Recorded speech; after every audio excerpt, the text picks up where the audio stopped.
Ancient Egyptian civilization is one of the important and sophisticated civilization in the human history. When we heard about ancient Egyptian civilization, immediately it strikes to our mind about the great Sphinx, about the great pyramids, and also about their mummification.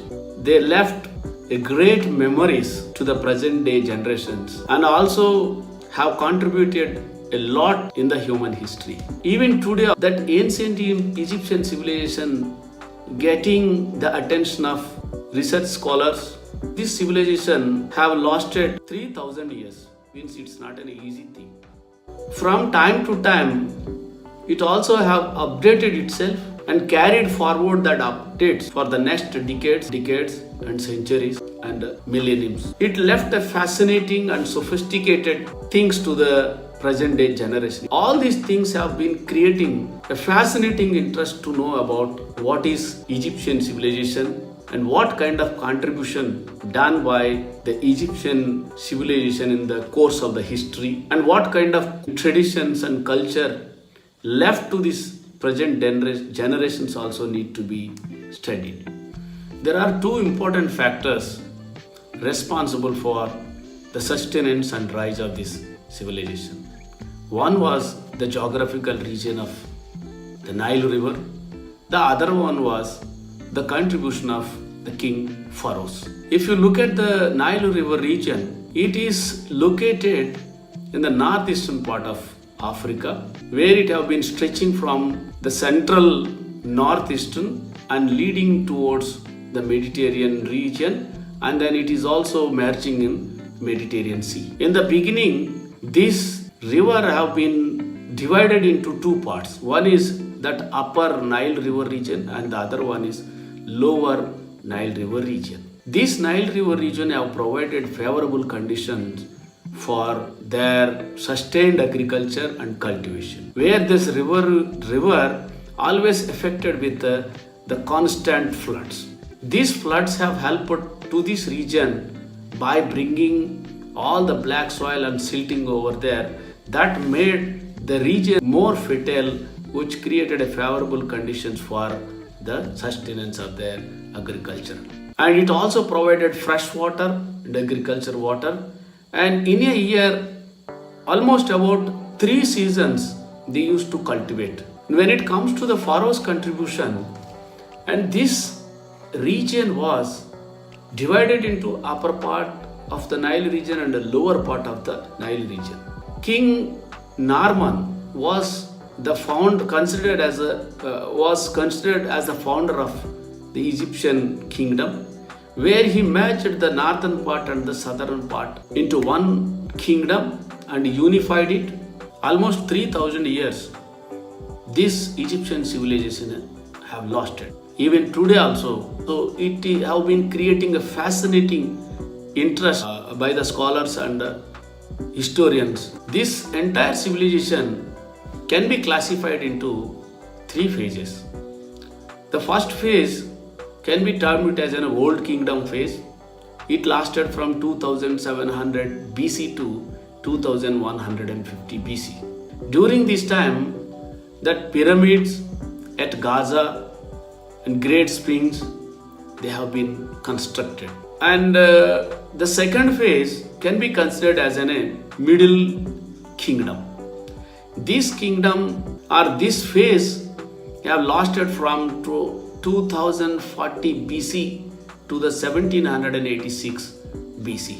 During this time, the pharaohs have been constructed and developed their standing army to defend themselves from the foreign invasions. And they also have built largest religious complexes. They also constructed large irrigation systems and dams and everything, where they have been focused for the development of agricultural things. When it comes to the third phase, that can be termed as the new kingdom. It have been lasted from 1539 BC to the 1075 BC. During this time, all the traditional deities which were existed brought under one roof by the pharaoh kings. Then sun god became an important god during this time. He got an immense importance in their worship. And Ramses II also constructed extensive buildings. Could be seen lot of progress during his time. So have concentrated on militarism and strengthening their military and soldiers. During this time only, the mummification have been systematized.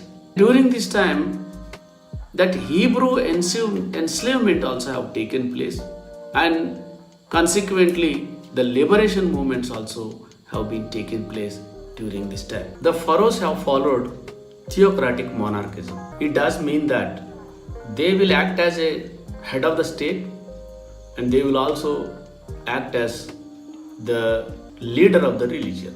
Many mythological stories have been created around their birth, and sometimes these pharaohs have been elevated to the level of God, it seems, where they also that applied kind of divinity to them to get the legitimacy from their subjects, it seems. Almost they made themselves equal to the level of God. When it comes to the religion, they followed polytheism and believed in paganism. Almost they worshipped 1400 gods and goddesses. They believed in the life after death. That's what they constructed tombs and pyramids in anticipating the resurrection. Egyptians, they believed in the phenomena of nature, that the divine forces are there in them and with themselves itself. These divine forces are included the elements, animal characters, and abstract forces. They also believed in paganism and in pantheon gods, which were involved in all aspects of the nature and the human society. Significantly, they believed in the sun god as a Ra. He is also associated with many supernatural powers in the solar cycle. He determines the day and night. They also worshipped Osiris as the god of death and justice. They worshipped Isis as the goddess of motherhood. They worshipped Anubis as the god of mummification. They worshipped Seth as the god of war. They worshipped Hathor as the god of drunkenness. Egyptian society was structured like a pyramid. At the top, gods are there like Osiris, Ra, and Isis.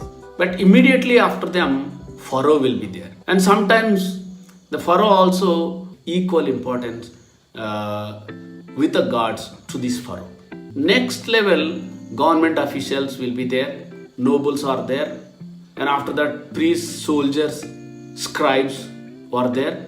Merchants and artisans and farmers, these sections will come under middle class. At the bottom, slaves and servants are there, treated very badly. And slaves and for the servants, they don't have any rights. They have to, they assign their job in household works and in the agriculture field. Yeah, when it comes to the Pharaoh's legitimacy, all the laws were enacted at the discretion of the Pharaoh. He was the chief owner of the land and the resources of that particular kingdom. Farmers used to pay taxes in the form of grain that will be stored in warehouses where Pharaoh have full control on that warehouses. That stored grains and everything will be utilized at the time of droughts and at the time of famines. In the system, Wazir will act as the chief minister and also act as a chief collector of the taxes. Scribes, they have assigned a job of maintenance of government records, writing records. Nobles, they could also hold any kind of positions in the government. Priest is responsible for pleasing the gods for the well-being of Pharaoh and as well as for the well-being of the subjects. Soldiers always used in fighting wars against the enemies. Peasants they were involved in all agriculture and economic activities, where the slaves and servants mostly they used in the construction work. They don't have any rights, it seems, and it was also a kind of hereditarily that slave system will be there. That craftsmen and pottery making men, artisans, traders, all these sections will come under the middle class. When it comes to the economy, The Nile River have provided a strong economic base for the Egyptians. Mostly that agriculture was the main occupation and it was the main economic activity. They followed barter system in their economic activities. Trade was also in well flourishing state and extensively done with the Mediterranean region.